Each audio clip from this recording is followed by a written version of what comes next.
Saya baru dari salah satu guru SD Negeri Gunung Sari 1, guru penggerak angkatan 10, yang insya Allah hari ini saya akan mencoba menjalankan tentang budaya positif atau diskriminasi positif kepada rekan-rekan guru SD Negeri Gunung Sari 1. Tapi sebelumnya kita dengarkan sepatah kata dari Bapak Kepala Sekolah SD Negeri Gunung Sari 1 atau yang mewakili kepada Ibu Reski Ramadhani. Kami persilakan dengan hormat.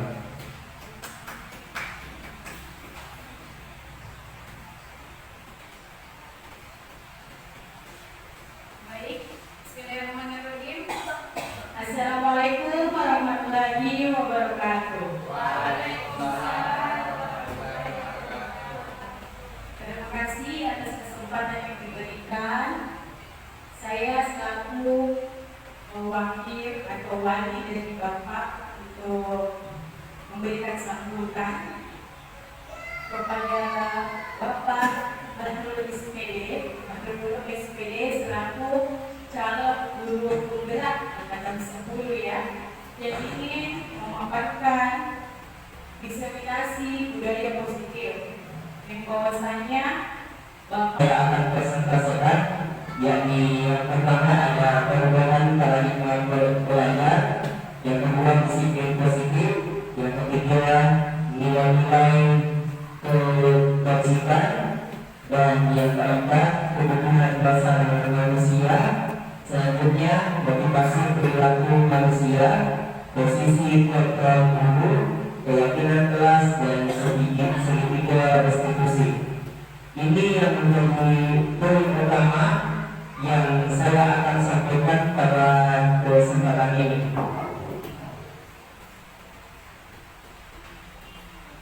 Selanjutnya saya masuk di poin pertama, yakni pembelajaran dengan paradigma baru. Pembelajaran dengan paradigma baru. Pembelajaran dengan paradigma baru merupakan pembelajaran yang dirancang berdasarkan pembelajaran berdiferensiasi, sehingga para peserta didik belajar sesuai dengan kebutuhannya berdasarkan tahap perkembangan sesuai teori psikologi untuk mewujudkan profil pelajar Pancasila yang kita dalam proses belajar mengajar dengan perilaku ke arah yang lebih baik.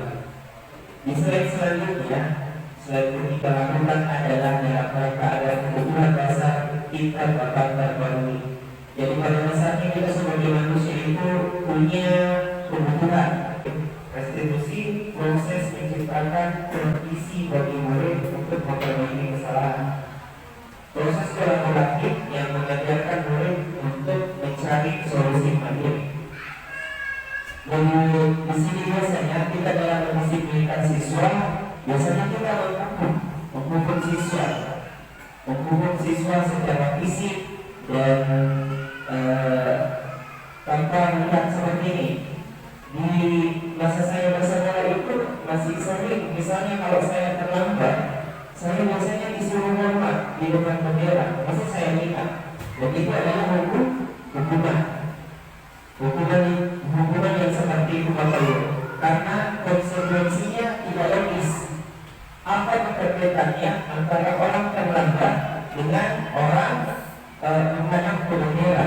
Terus adalah biasanya di dalam kelas terjadi pada saat misalnya guru suruh siswanya untuk menghafal matematika, guru menghafal pertanian di pembelajaran matematika. Pada saat siswa tidak menghafal pertanian tersebut, siswanya disuruh berdiri dan angkat kaki sapu. Pertanyaannya, apa hubungannya perkalian dengan angkat kaki sapu? Tidak ada hubungannya. Dan itu disebut dengan hukuman, biasanya berupa psikis. Konsekuensi itu terencana sesuai dengan peraturan. Jadi konsekuensi itu biasanya sudah disepakati.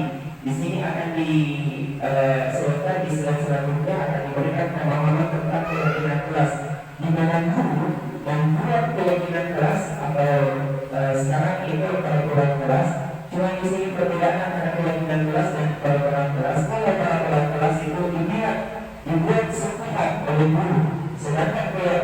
keyakinan kelas itu dibuat berdasarkan kesepakatan siswa.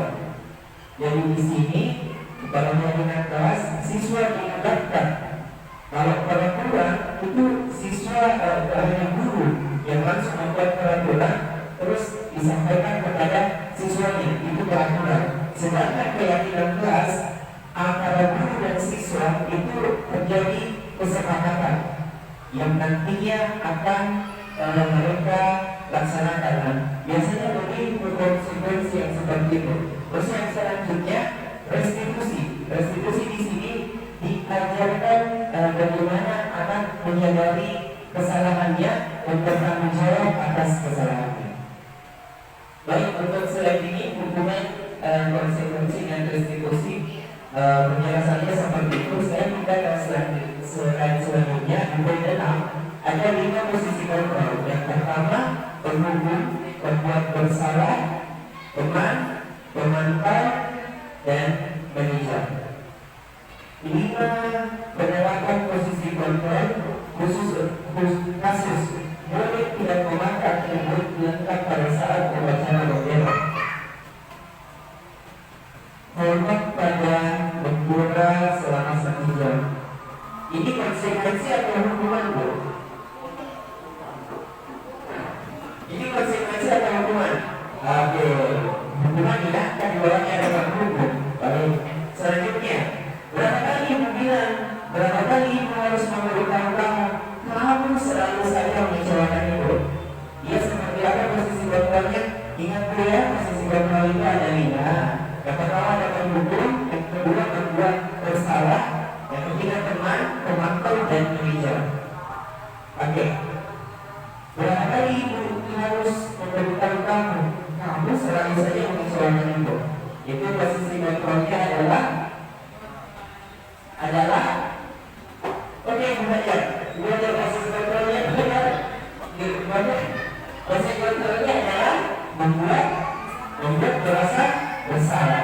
Baik, terima kasih Bu. Selanjutnya, ayo dong ikut aturan sekolah, tolong bantu Ibu sekali ini. Ya, sudah tidak apa-apa kali ini. Jangan berbuat itu lagi. Posisi kontrolnya adalah oke, teman. Dan selanjutnya ada pemantau dan ada manajer. Posisi kontrol apakah yang ini, Bu? Posisi kontrol apa dengan orang ini? Saya kecewa sekali dengan kamu. Oke, posisi kontrolnya adalah luar biasa. Bisa kita tepuk tangan dulu buat Ibu aja. Saya menyalahkan maknya. Ingat posisi kontrol tadi ada penghukum, ada yang membuat merasa bersalah, teman, pemantau, dan manajer.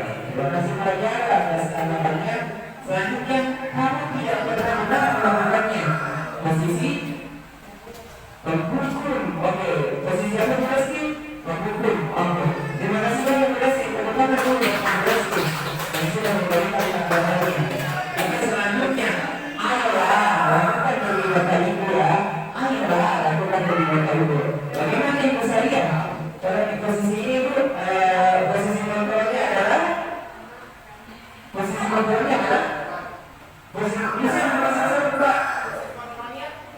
Oke, teman-teman.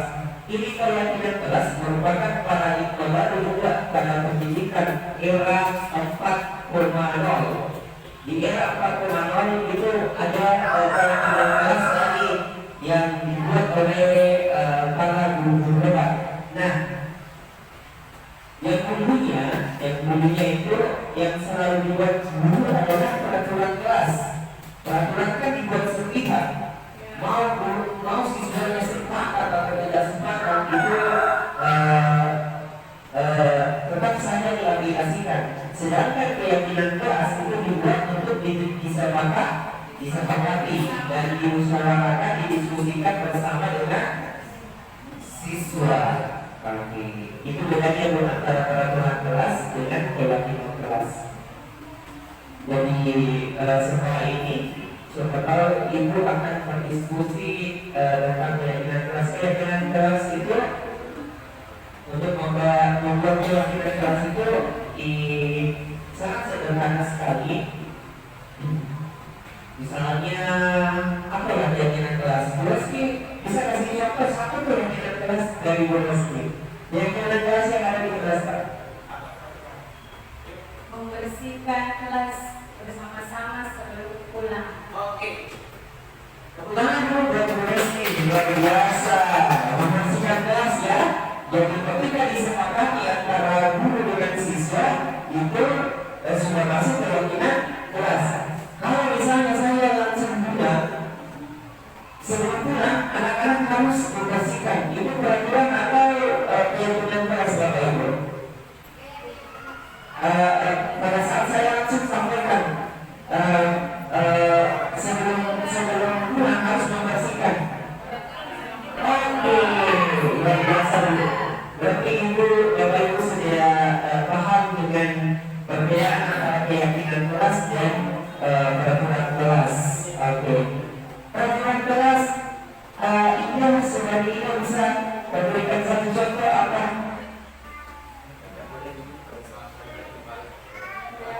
Tidak pulang itu saat Oke, tepuk tangan dulu. Bagi saya mengatakan ternyata ternyata ada lagi. Contoh ya. yang tidak mengerjakan tugas menyanyikan lagu nasional. Oke. Saya pikir sudah sangat paham sekali perbedaan antara keyakinan kelas dan peraturan kelas. Biasanya ya, saya kasih ini. Biasanya dulunya pada saat dia peraturan itu ada kata dilarang dengan tidak. Biasanya kalimat negatif yang muncul, bukan kalimat positif. Ada kata dilarang memenuhi gigi, dilarang mencoret-coret buku, tidak boleh keluar, itu peraturan.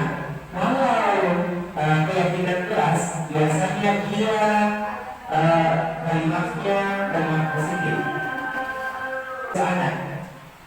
Jadi segi konstitusi itu semacam alat, Bapak Ibu, semacam alat atau strategi yang digunakan oleh guru dalam menyelesaikan kasus-kasus anak di dalam kelas maupun di lingkungan sekolah.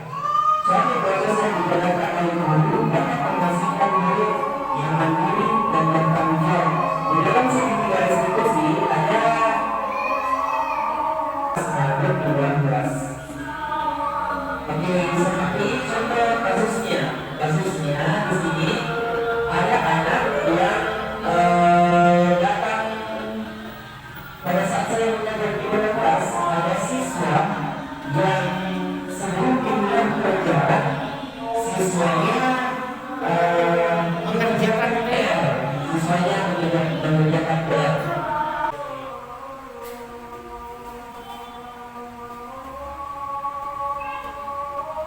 Tapi dan selanjutnya review.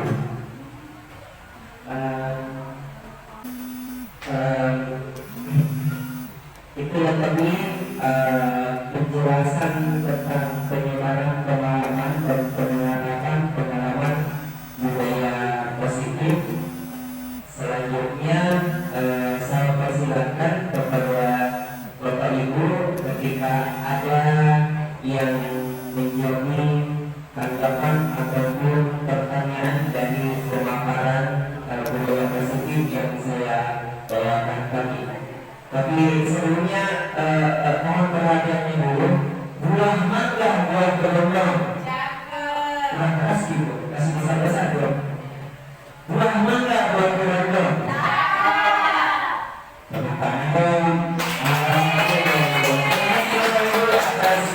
Waktunya kali ini saya serahkan kepada audiens untuk memberikan tanggapan ataupun pertanyaan dari pemaparan budaya positif yang ada. Rizky, boleh. Baik, terima kasih kepada Bapak Bahrul dulu. Di sini saya bukan untuk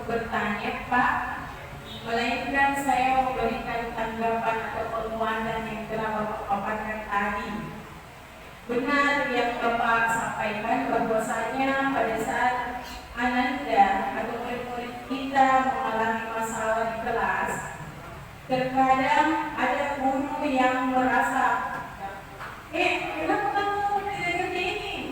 Kamu ke depan sana, berdiri, langsung dihukum tanpa adanya menanyakan seperti segitiga restitusi tadi.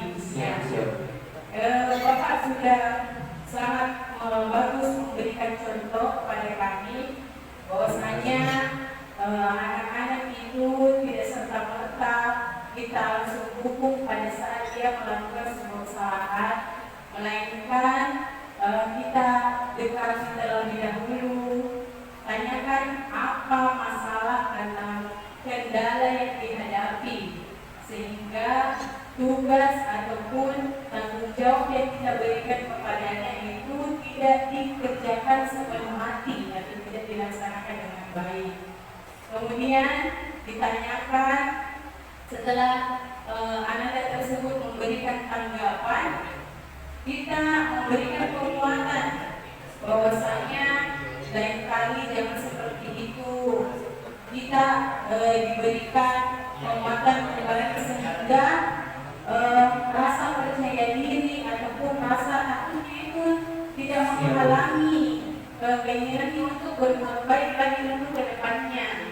Mungkin pada saat itu dia kurang fit atau ada masalah lain yang mereka hadapi yang kita tidak tahu. Jadi kita sebagai guru memberikan pernyataan atau pemahaman kepada anak-anak itu sesuai dengan kondisinya saat itu, betul. Kemudian hukuman itu tidak serta-merta dihukum di depan kelas, diperhatikan sama anak-anak yang lain, angkat satu kaki, hormat di tiang bendera, tidak. Jadi kita memberikan dia semacam refleksi atau gambaran ke depannya bahwasanya anak-anak itu seperti ini yang sesuai dengan kebutuhannya. Jadi misalnya tidak kecapean, kita tanyakan sebagai Bapak contohkan, memberikan kesempatan untuk dikerjakan pada hari itu juga. Akhirnya pada saat pulang sekolah jangan diulang, kita kerjakan dulu. Jadi ibu melihat atau guru melihat kerjaan gitu. Secara keseluruhan saya sangat mengapresiasi presentasi Bapak Bahlul terkait dengan kesepakatan kelas atau keinginan kelas yang kita harus jalankan secara bersama, dijalankan bersama, disepakati bersama dan menghasilkan memberikan dampak yang baik kepada kita semua. Ya, sekian kepada saya Pak. Terima kasih. Assalamualaikum warahmatullahi wabarakatuh. Waalaikumsalam warahmatullahi wabarakatuh. Mari kita beri aplaus dulu. Luar biasa tanggapannya ya, sangat membangun sekali. Bahwasanya memang dalam memvalidasi masalah yang ada di kelas maupun di luar kelas itu harus dulu bertanya secara mendalam tentang masalah yang atau kasus-kasus yang ada kita temukan di dalam kelas atau di lingkungan sekolah. Di sini tadi tanggapannya sangat membangun sekali bahwa dalam penyelesaian masalah atau kasus-kasus yang ada di dalam kelas maupun di luar kelas itu bisa kita selesaikan dengan segitiga restitusi. Yang pertama kita bisa menstabilkan identitasnya dulu, baru kita setelah menstabilkan identitasnya bisa kita validasi tindakan yang salah, atau bisa kita menanyakan dulu keyakinan kelasnya lalu memvalidasi tindakan yang salah. Ini adalah yang saya dapatkan di modul 1.4 tentang strategi atau pendekatan dalam menyelesaikan masalah di dalam kelas maupun di luar kelas yang disebut dengan segitiga restitusi. Terima kasih Bu Reski atas tanggapannya. Tanggapannya sangat membangun sekali. Oke, selanjutnya masih ada beberapa kali yang mau dipertanyakan atau belajar punya pertanyaan tuh Pak Ilham punya pertanyaan. Oke. Bisa bisa ya. Ada pertanyaan itu sudah ini. Oke. Alhamdulillah kalau begitu. Bagaimana Bapak Ibu tentang penjelasan tadi sudah dipahami? Sudah Bu? Sudah? Oke. Bisa diterapkan, bisa diterapkan di dalam proses belajar mengajar di kelas nanti.